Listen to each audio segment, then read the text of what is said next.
حسن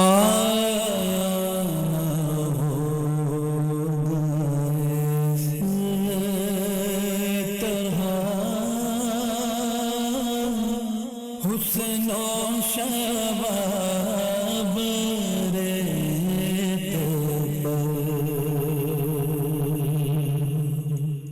گلشن فاطمہ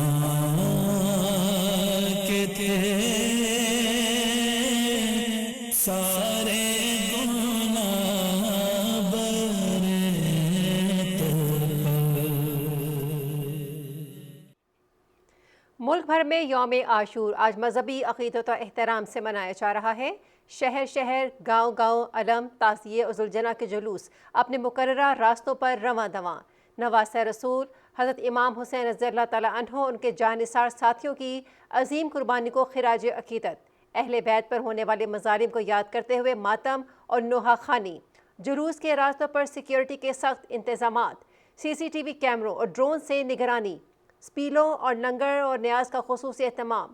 کسی بھی ناخوشگوار واقعے سے نمٹنے کے لیے ایمبولینس سروس، محکمہ صحت اور ریسکیو 1122 کی ٹیمیں موجود۔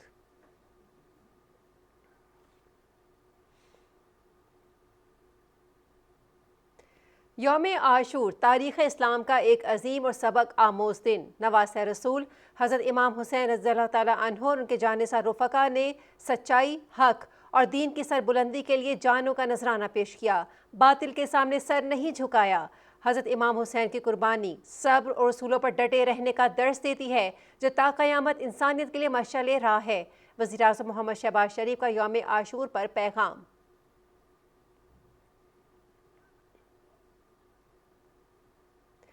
یوم عاشور قربانی، حق گوئی اور عزم صمیم کا پیغام۔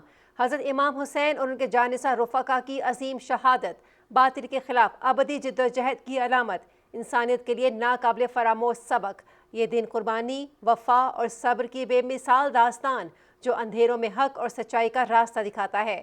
یوم عاشور پر پیغام میں صدر مملکت کا پیغام۔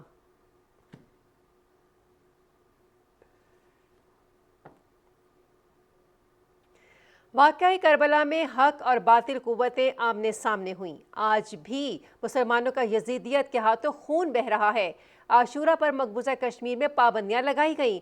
محرم جلوس پر پابندی بھارتی لیڈرشپ کی اسلام دشمنی کا ثبوت ہے۔ غزہ میں قہر برپا ہے۔ معرکہ حق میں مودی کے چمچے خوار ہوئے اور ان کا تکبر خاک ہوا۔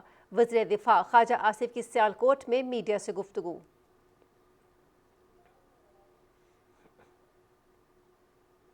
حکومتی کوششوں سے معیشت بہتری کی جانب گامزن۔ ہم نے اللہ تعالیٰ کی مدد سے اپنے سے کئی گنا بڑے دشمن کو شکست دی۔ دنیا بھر میں پاکستان کے عزت اور وقار میں اضافہ ہوا ہے۔ افسوس کی بات ہے کہ ایک ٹولہ اسرائیل اور بھارت کے ایجنڈے کی تکمیل چاہتا ہے۔ عدم استحکام اور انتشار چاہنے والوں کو ناکامی ہوگی، پاکستان آگے بڑھتا رہے گا۔ شانگلہ میں نادرا سینٹر کے قیام سے مقامی لوگوں کو سہولت میسر آئی ہے۔ وزیر امور کشمیر انجینئر امیر مقام۔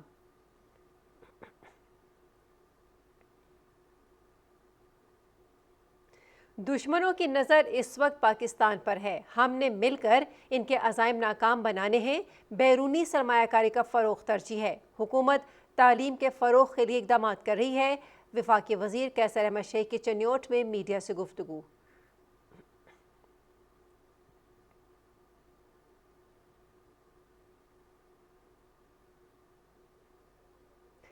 یوم عاشور صبر، قربانی اور حق کی سربلندی کا دن ہے۔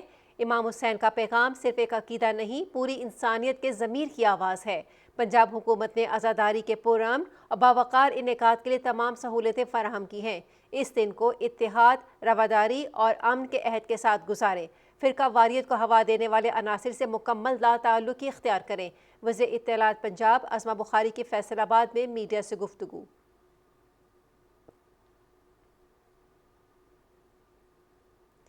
ایس آئی ایف سی کے تحت توانائی کے شعبے میں اہم پیش رفت، $6 ارب کے ریفائنری منصوبوں کی بحالی۔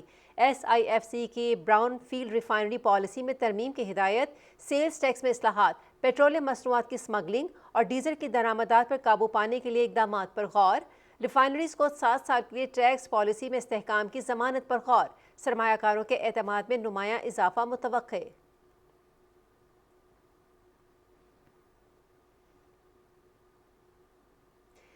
مودی سرکار کی سکھ رہنماؤں کو قتل کرنے کی مہم، سکھوں کے خلاف عالمی سطح پر ریاستی کارروائیاں۔ بین الاقوامی جریدے دی گارڈین نے مودی سرکار کے ریاستی دہشت گردی کو بے نقاب کر دیا۔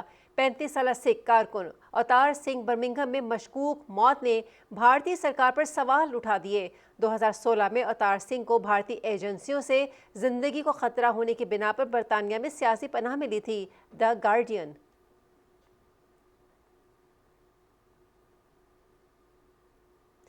جنگ بندی مذاکرات کے باوجود غزہ پر اسرائیلی بمباری جاری، 24 گھنٹے میں مزید 80 فلسطینی شہید، 304 زخمی۔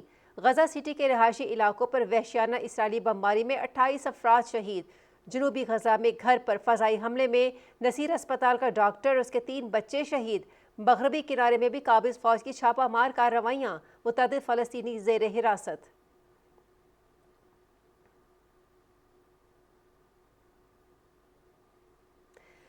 برطانیہ کا شام کے ساتھ سفارتی تعلقات بحال کرنے کا اعلان۔ برطانیہ شام کے ساتھ تعلقات بحال کر رہا ہے۔ شام کی نئی حکومت کی حمایت کرنا برطانیہ کے مفاد میں ہے۔ شام کے دورے پر برطانوی وزیر خارجہ ڈیوڈ لیمی کی گفتگو۔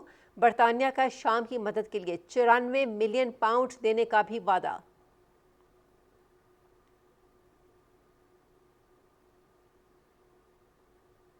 ایران کے سپریم لیڈر آیت اللہ خامنئی ایران اسرائیل جنگ کے بعد پہلی مرتبہ منظر عام پر آ گئے۔ رہبر اعلیٰ کی تحریر میں شب عاشور کی مجلس میں شرکت۔ اس موقع پر عزاداروں نے فلک شگاف نعروں سے آیت اللہ خامنئی کا استقبال کیا۔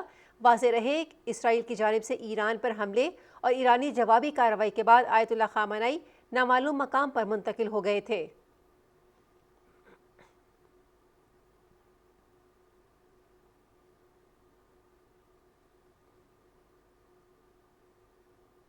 راولپنڈی اور اسلام آباد کے گرد و نواح میں تیز ہواؤں کے ساتھ موسلادھار بارش۔ ملک کے دیگر علاقوں میں آج سے موسلادھار بارشوں کا سلسلہ شروع۔ آزاد کشمیر، شمال مشرقی پنجاب، خطہ پوٹوہار اور بالائی خیبر پختونخوا کے مختلف علاقے زیر آب آنے کا خدشہ۔ شدید بارشوں کے باعث اسلام آباد، راولپنڈی، گجرانوالہ، لاہور، سیالکوٹ، سرگودا، فیصل آباد، نوشہرہ اور پشاور کے شہریوں کو خصوصی احتیاط کی ہدایت۔